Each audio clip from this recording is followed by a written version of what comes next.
armed with only a camera. America's most daring journalists risk their lives to bring you breaking news. Tonight on Stringer's SA, a man with a machete goes wild at a nightclub and attacks pedestrians. And SWAT go head-to-head with 4 gang members, leaving most of them dead.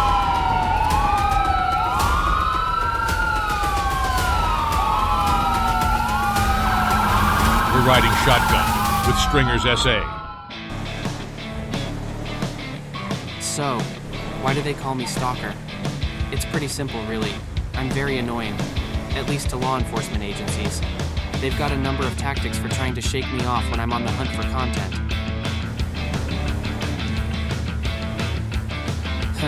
Doesn't work though. I'm hard to shake.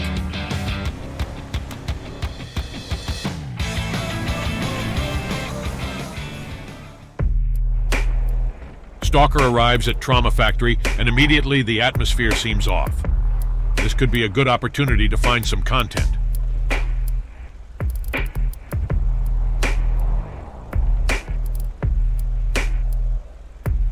So, got an interesting mix of people here. Worth watching. You looking for anything in particular? Tensions, really. Right. If we're first on scene for a shooting, that's the best case scenario.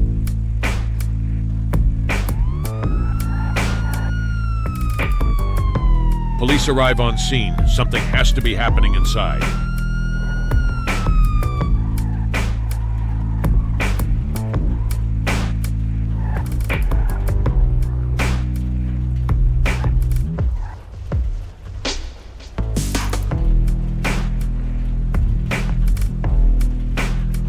Something must have happened inside.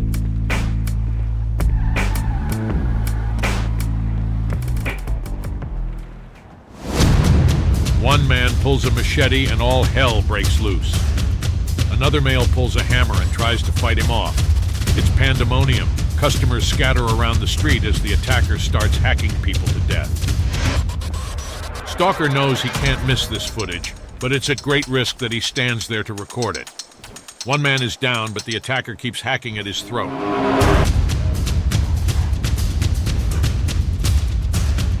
He even starts to go after bystanders. When he turns around and runs back towards Stalker, it's time to go. Stalker turns around. The male is running away.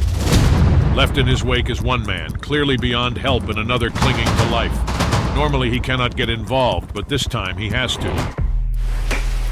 After medical aid is rendered and the body taken away, Group 6 are left with the gruesome task of hosing down the copious amounts of blood on the sidewalk.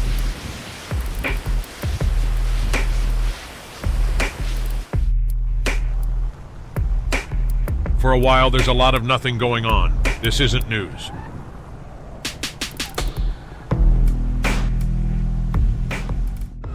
Stalkers following law enforcement when something far more interesting passes them going the other way, and unmarked in a hurry. Gut instinct tells him that he needs to follow, so he turns about and makes chase.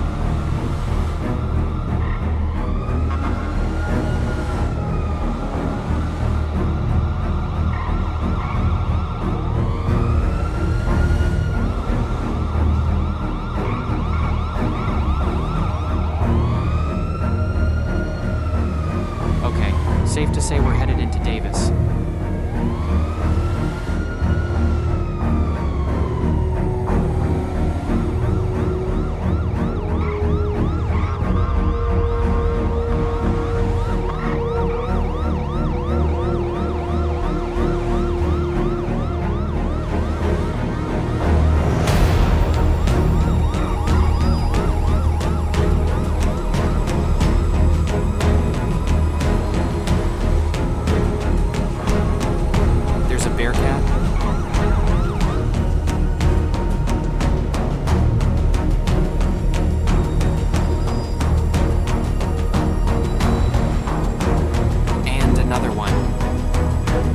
He has to make a decision, so he picks the second Bearcat to follow and it heads towards the heart of Davis.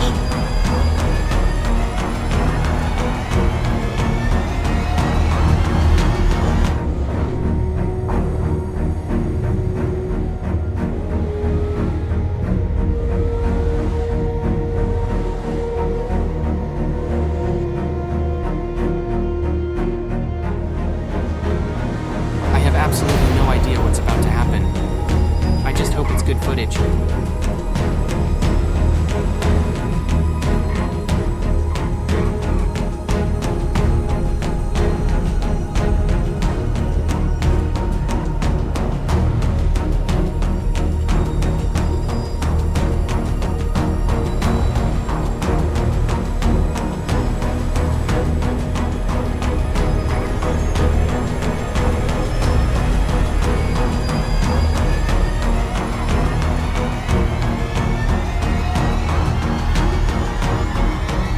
Bearcat stops moving at the intersection. Stalker stops and waits, keeping his camera aimed at their surroundings.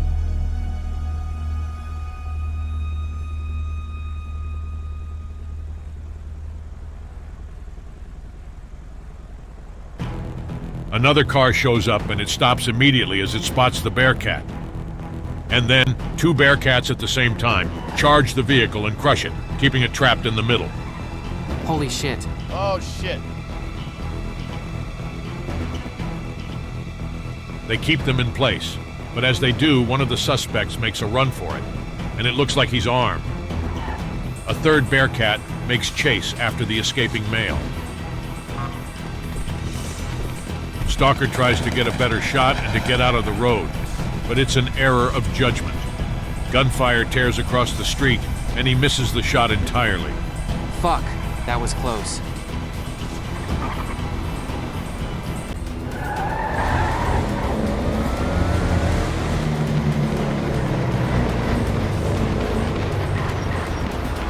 Wild gunfire can be heard somewhere off behind the gas station towards the houses. Stalker proceeds with caution. Anything could be going on.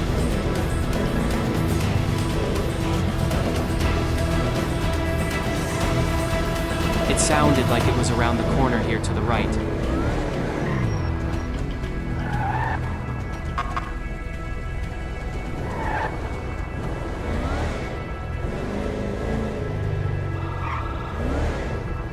He rounds a corner and all becomes clear. One of the suspects lies dead outside a home.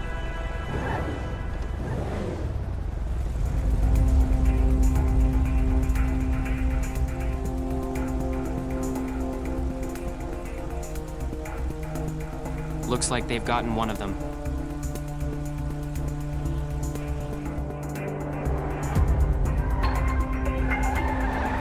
The Bearcat moves on. It's time to go.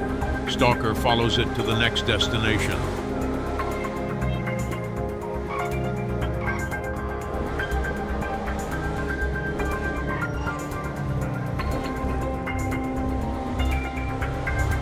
Look, I see it.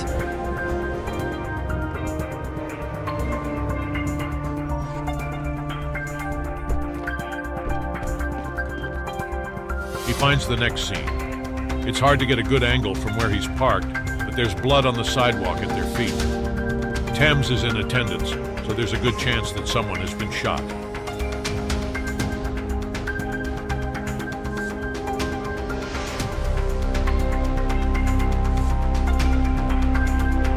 It's the suspect who fled the scene first earlier. He's dead. That's two of them dead. Weren't there two more of them?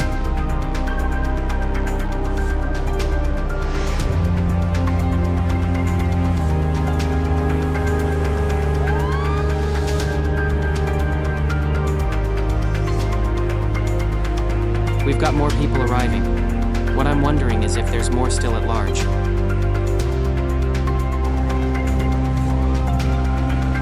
The Bearcat takes off again, but this time it's leaving Davis.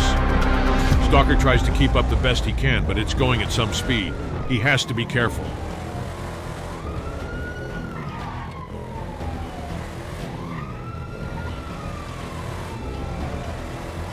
Coming into Rockford, the intersection is chaotic. He makes the decision to stay still to allow PD to work around him as they spill by with urgency. One of our rules is you never get into the middle of a chase. You tail it, and if more vehicles add on to the chase, you pull over and let them pass. We're not here to interfere, just document what's happening. Any other way would be dangerous and possibly seen as obstruction.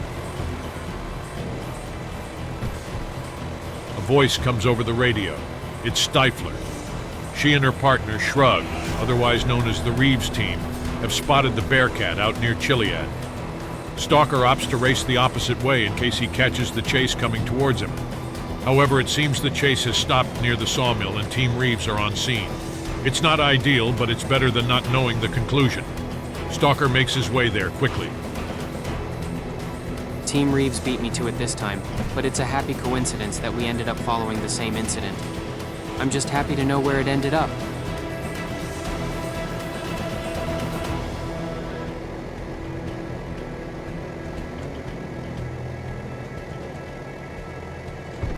Stalker and the Reeves team are instantly confronted by Weiss, who's not at all happy about them following the pursuit.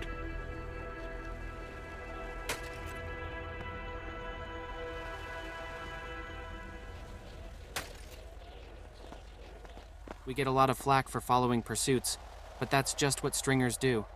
Besides, with no other way to locate incidents, we have to make chase. We're basically bounty hunters with cameras on the hunt for the best and most risky footage out there.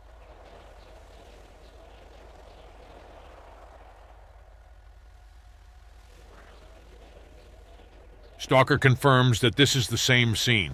These are the last two suspects from Davis.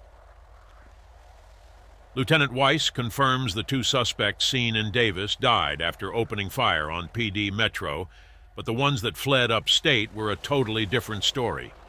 One of the males drove the Cassidy Trail on a bike and fatally collided with a tree, while another was tased and arrested, making him the only survivor. Metro departs after a successful operation, as do Team Reeves and Stalker, heading back towards Los Santos.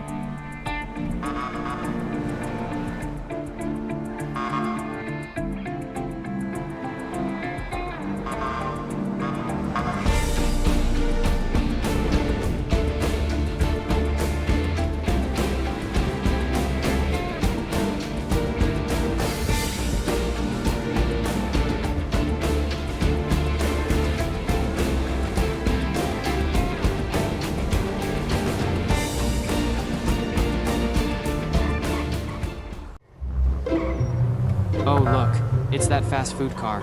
I met the owners of this hilarious car earlier. Oh no, not again.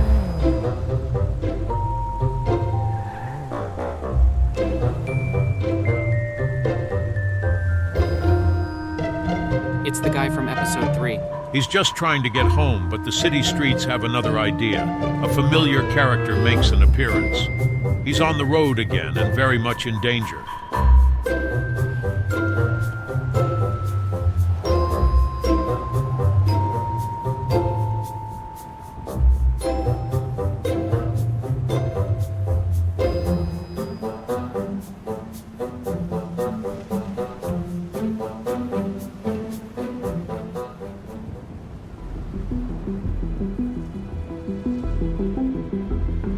Things go from silly to serious as the male starts running into an intersection. Stalker can't just stand by and watch, he kicks into action.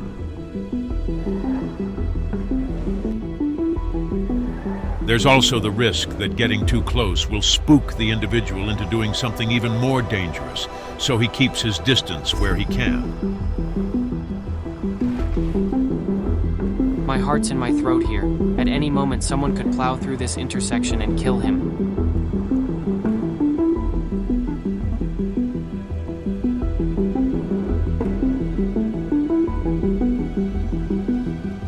He's screaming nonsense. We need to get this guy help before he gets killed by traffic.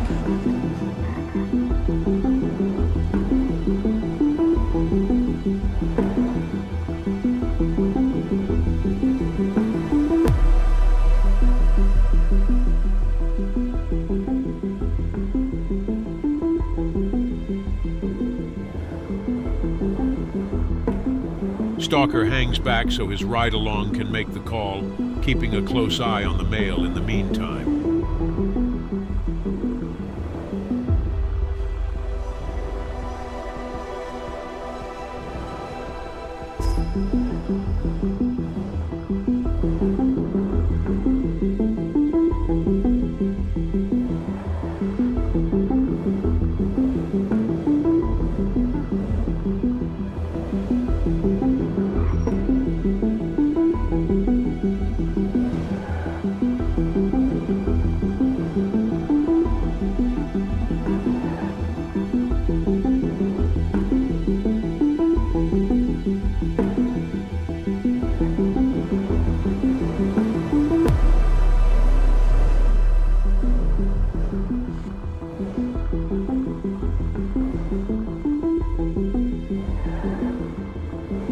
coming up on a really dangerous road now.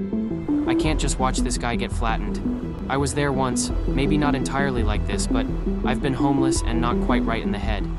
There's very little help for guys like this, because they find it hard to seek it out themselves.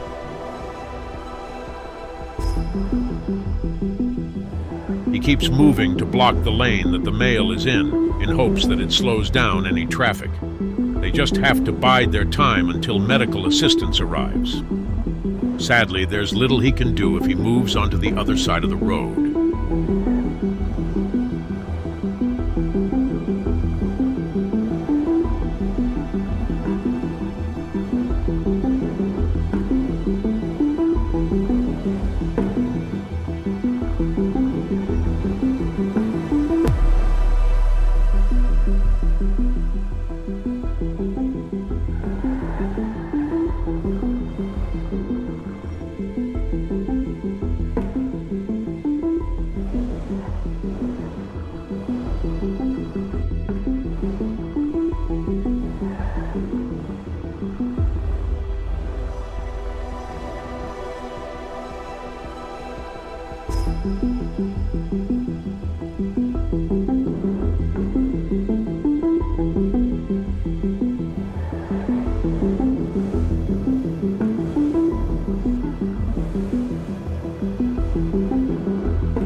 He stops and tries the door of a red car. Up ahead is the dangerous road Stalker feared he'd be going towards.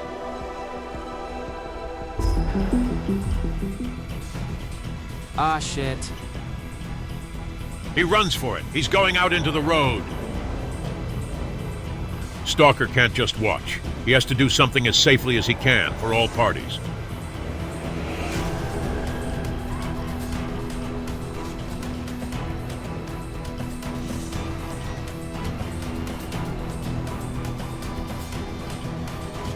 The best he can do is use the powerful horn his vehicle is equipped with, alerting an oncoming vehicle to his presence as he blocks the road momentarily.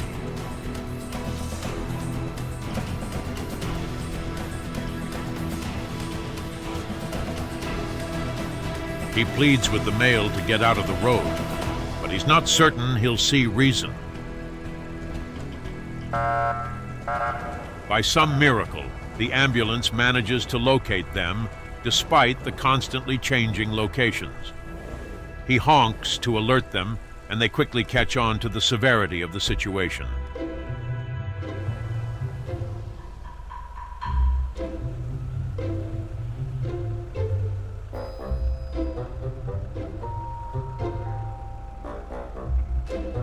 Phew, that was tense. Now he's yelling that he's on a mission to see titties, and almost gets taken out by a bike and a taxi. Certainly never thought I'd hear an ambulance directing someone to where they can see titties. But when you're working with delusional patients, it's often most beneficial to go along with the delusion until they're safe. Or so I've heard. Thank God he seems to be listening to them.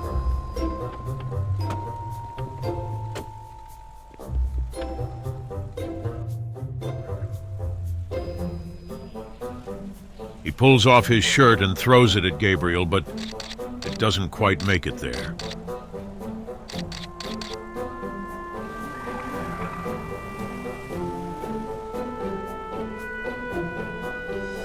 The male demands to speak to the manager, and the medics on scene tell him he can speak to the manager of the hospital.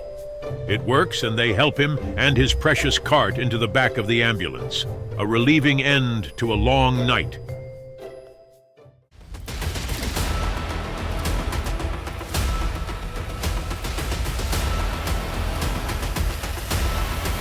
You've been watching Stringer's Essay, a Los Santos Insider production.